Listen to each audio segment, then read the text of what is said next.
আমরা গিয়েছিলাম বেথরডহরি wild life forest দেখতে। আসার পথে কৃষ্ণনগরে অধরচন্দ্র দাস অ্যান্ড সন্স ঠিক আমার পেছনে দোকানটা রয়েছে। এখান থেকে বাড়ির জন্য একটু সরভাজা আর সরপুরিয়া নিয়ে যাব।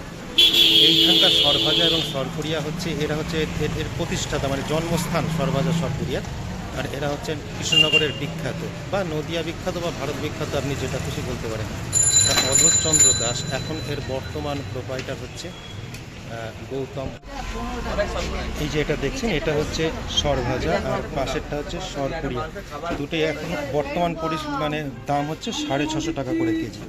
এটা স্পেশাল বললেন আর এটা বললেন নর্মাল, যেটা আর কি। এই নর্মালটার দাম কত করে বললেন? এটা 550 টাকা করে কেজি। আর অ্যাকচুয়ালি জল ভরা তালসার সন্দেশগুলো রয়েছে, যেগুলো বললেন যে 30 টাকা করে। আর তালসার সন্দেশের নিচে যেগুলো রয়েছে ওগুলো কত করে? তালসার সন্দেশের নিচে যেগুলো রয়েছে 12 টাকা না?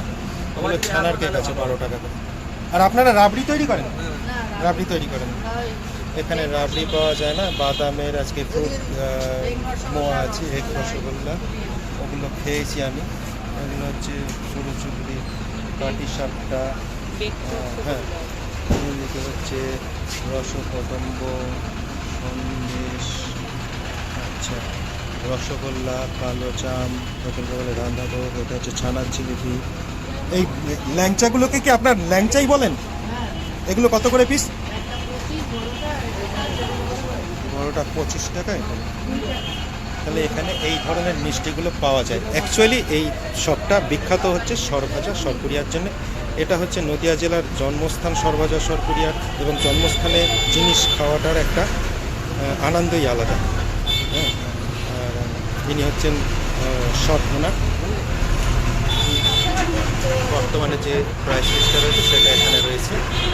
তা আমি এখন ওই একটা তালসার সন্দেশ টেস্ট করে দেখব। কৃষ্ণনগর মাদারসাট, ডান দিকে কন্টিনেন্টাল চাইনিজ, আর ওইদিকে রয়েছে সিটিং অ্যারেঞ্জমেন্ট, বসে খাওয়ার জায়গা। এদিকে রয়েছে থালি সিস্টেম। এটা হচ্ছে এক্সিট। আমাদের খাওয়া দাওয়া শেষ, এবার আমরা এখান থেকে বেরিয়ে যাচ্ছি। আজকে একটা উইকডেজ, সুতরাং জনসমাগম এখানে কম আছে, তবুও ভেতরটা অনেকটাই ভর্তি। এখন বাজে বিকেল 4টে। এখন বেরিয়ে যাচ্ছি বাড়িতে। আমাদের খাওয়া দাওয়া শেষ হয়ে গেছে, এখন বাড়ির পথে যাব। তা এটা হচ্ছে মাদারসাট। খাওয়া দাওয়া খুব ভালো ছিল। এইবার বাড়ির দিকে যাই। এখন বাজে বিকেল 4:15। বাড়ির দিকে যেতে গেলে 1.5 ঘন্টা সময় লাগবে। আস্তে আস্তে রওনা দিই। ওদিকে পেছনের পশ্চিম আকাশে সূর্য অস্ত যাচ্ছে, আকাশটা কিন্তু লাল হয়ে এসছে। যদি ভিডিওটা ভালো লাগে আপনারা অবশ্যই লাইক করবেন, শেয়ার করবেন, সাবস্ক্রাইব করে বেল বাটনটাকে একবার প্রেস করে দেবেন পরবর্তী ভিডিও নোটিফিকেশনের জন্য। Thank you.